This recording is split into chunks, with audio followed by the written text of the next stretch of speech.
Hello guys, in this tutorial I'm gonna show you some basics of watercolor painting. And we will start with brushes. So I have a big mop brush number 12 by Skoda and also some middle brushes. I also have small brushes. It can be natural like squirrel or it can be synthetic. It's okay to have different types. And now let's talk about watercolors itself. It can be in pens, like you can see, or in tubes. Basically, it's the same watercolor, but we just put the paint from the tubes to the palette or to the pen, and we use it as normal. And as for the palettes, I normally use ceramic ones because I think they are best for the mixing colors. And actually I don't want to tell you a lot about the watercolor materials because I have this information in my Instagram highlights. I shared a lot of watercolor materials that are best for painting in my opinion and the ones that I use all the time. And in this video I wanted to share with you some watercolor techniques and brush strokes and some basics of watercolor painting. So first of all, I wanted to talk to you about the watercolor state. There are 3 states in terms of density and amount of water that you are going to use with watercolor. So there are 3 of them: tea, coffee and butter. So we will start with tea state. It consists of 80% of water and 20% of watercolor approximately. So we get this very light, very nice color and we can use it for different purposes. We can create a light background or, for example, use it as a first layer when we are painting the portrait or something like that. And now we are moving to the second state of the watercolor, which consists of 50% of water and 50% of color. So we got this pretty dense layer and dense color. So we can use it as a second layer, or if we want to create some more intense background, some darker shades, etc. So we are moving to the third state and the last one, which called butter, and I'm just taking the watercolor from the tube right away or from the pen, whatever you have, and we have not adding any more water because watercolor itself consists of some amount of water, so it is fine and we can actually use it for some purposes too. And now we are moving to the watercolor techniques.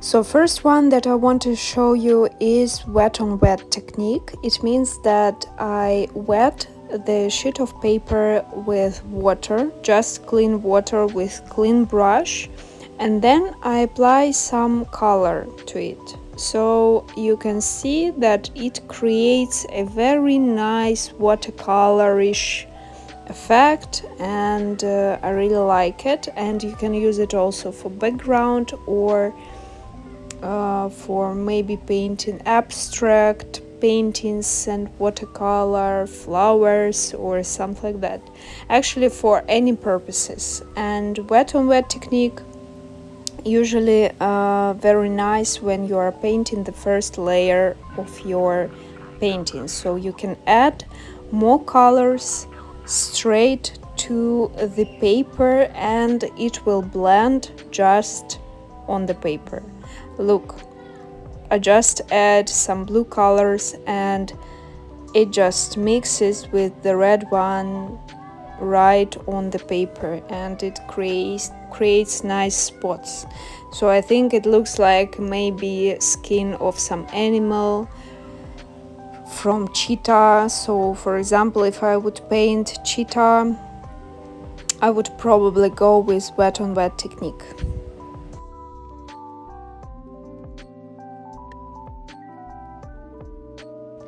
And now we are moving to the next watercolor technique, which called wet on dry.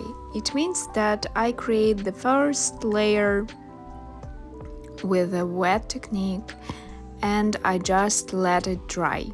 So you have to wait, just apply some color and just wait until it will get dry totally.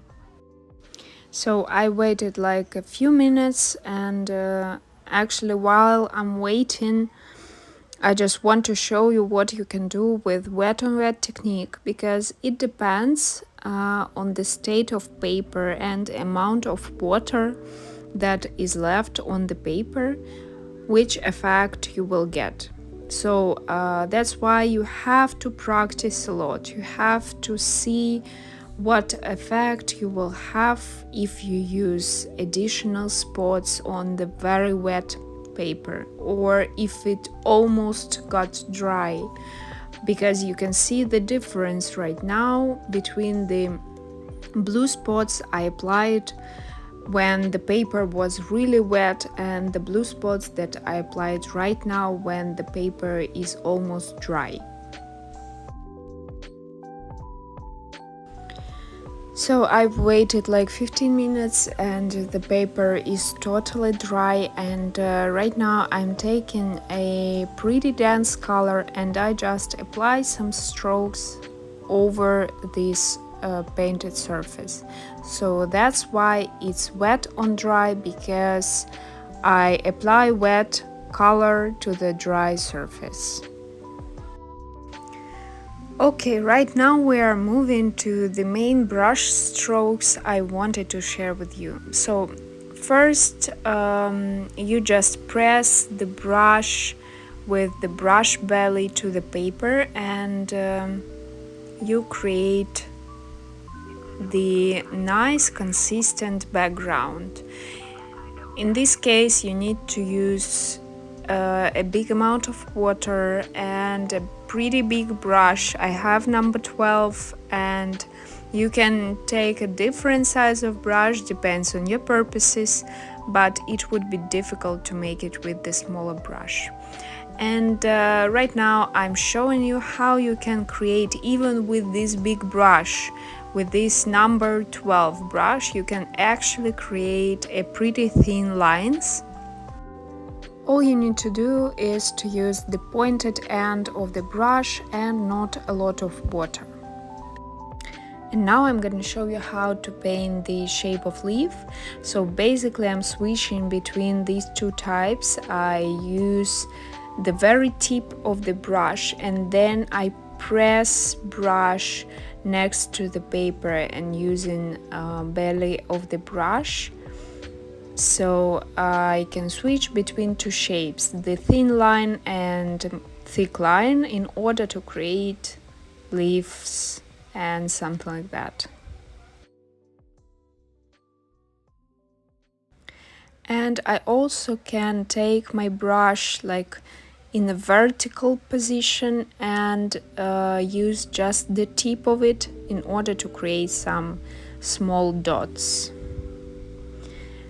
And in order to make these different types of lines with just one brush, you have to practice a lot. Just practice, practice, practice. Take a piece of paper and just experiment and do whatever you like. Because a lot about watercolor, what I just realized painting with it more than 20 years, I just realized that it takes a lot of practice and learning this new medium for you, it might take a while. Also, one important thing, how to make highlights. So you can see that highlight appears on the round shape. So basically you have to clean your brush and you have to dry it with the paper towel and then remove the paint from the color.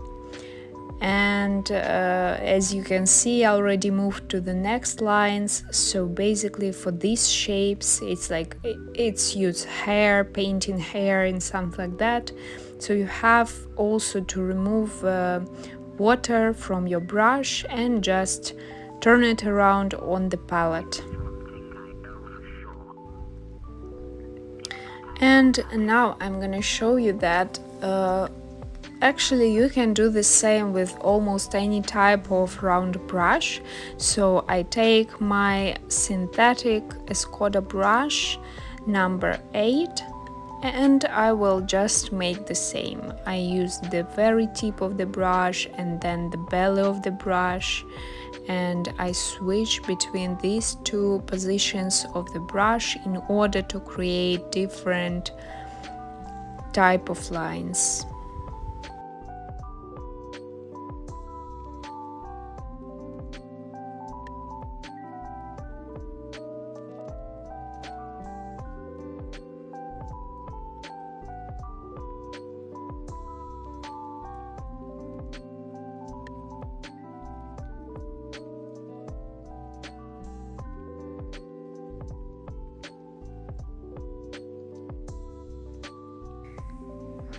And also there is one technique that I almost forgot to tell you about. It's called dry on dry. So basically you have to use a very dry brush. So you might want to use a paper towel to make the brush totally dry, and then you just use it on the dry surface of the paper and you create a very nice, interesting texture. Thank you for watching this video. I hope you liked it, and I just wanted to say one more time that you have to practice a lot to find your own techniques and strokes that works for you the best. If you have any questions, please leave a comment. I will be happy to help you. Have a nice day.